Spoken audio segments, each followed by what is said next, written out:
So now, it's on? Yeah. Good. So now, when we want to approach our health at an optimum level, or we want to get into an optimum state of well-being, the first thing that for some of us we don't know is how to properly combine your foods. Now, proper food combination is very, very important. Why? Because certain food substances digest at certain time, and if you're improperly combining your foods, your organs has to overly work themselves to break down the food that you want to feed it. So take for example you have your cousin Harry and you have your cousin Peter that don't get along, right? And you invite them you invite both of them at a party. What's gonna happen? It's gonna be a fight. They're gonna clash. So there's different food categories that do not get along with other food categories, and when we're always constantly combining them it clashes internally. So now what happens when this happens? Undigested, uneliminated food substances get packed up in the colon.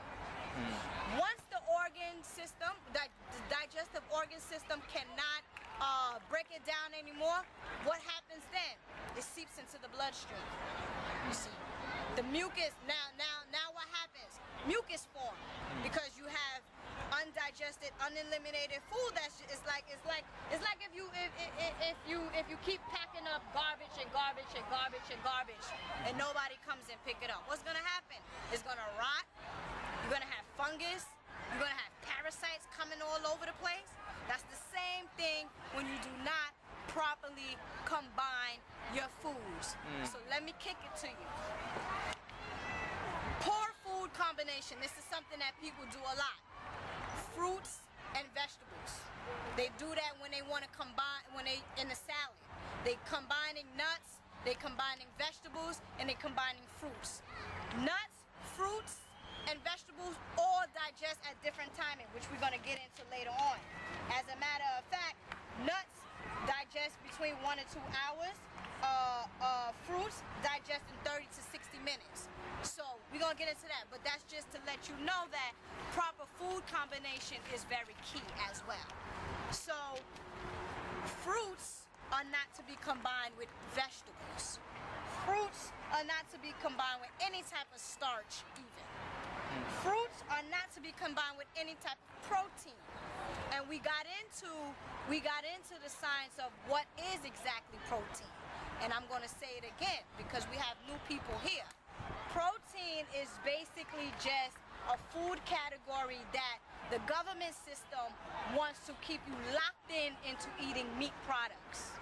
Now, meat products, we know that is acidic to the body. Why? Because lots of people that are eating meat, chicken, always sick in some type of way.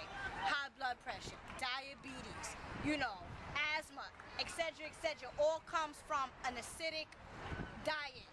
Mainly comes from the meat that we're eating. Because the meat that we're eating, the animals that we get this meat from, they're not even eating their original diet. So they're sick. You see what I'm saying? They're sick.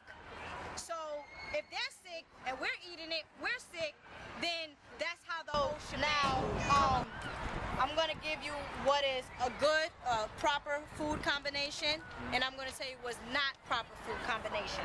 So proper food combination is acid fruits, sub-acid fruits, and sweet fruits.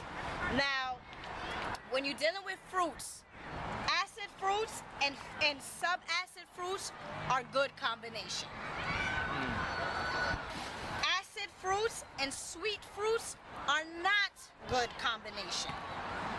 Sweet fruits digest at different timing and different levels and need their own space to digest.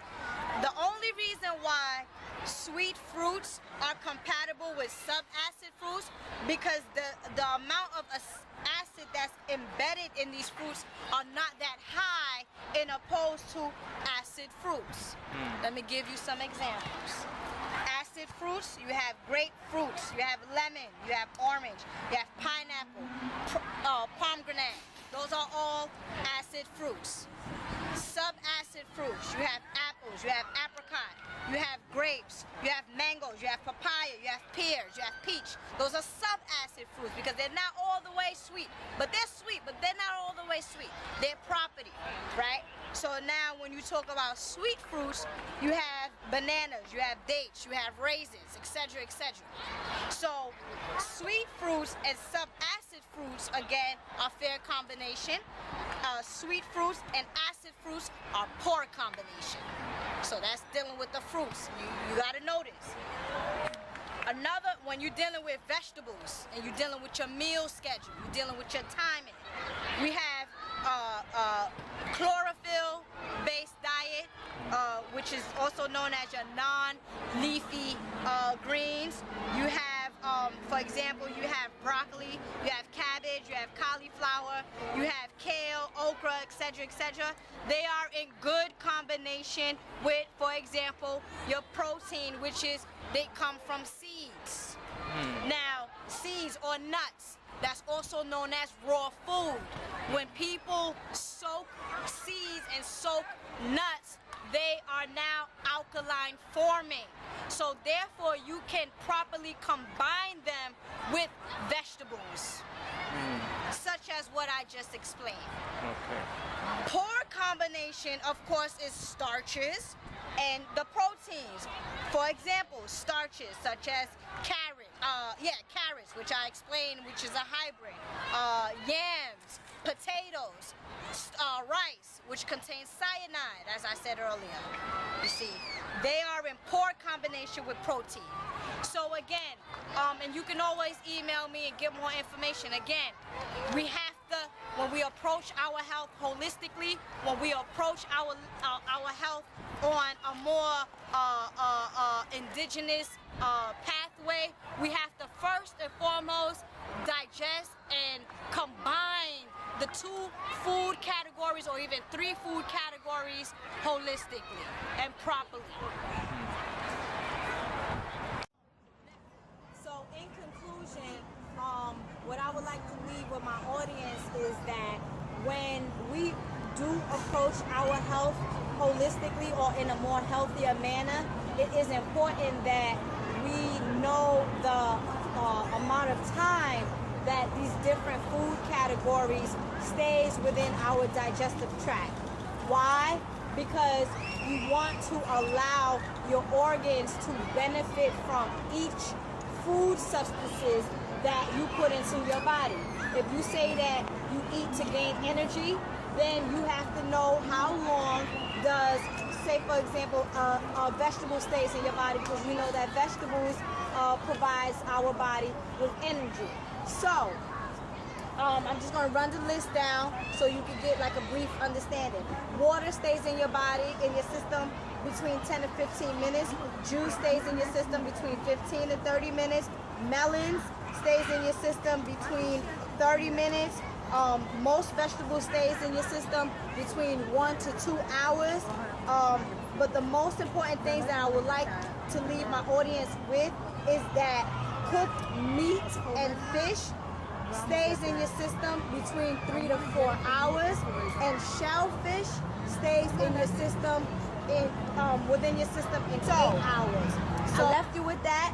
If you have any more questions, if you have any more, if you have comments, please leave them. For questions, please email me at samorishealing@gmail.com, and I hope that each and every one of you benefit from the information and the wisdom that I provided. We covered melanin, we covered proper food combination, we covered protein, the importance of protein, we covered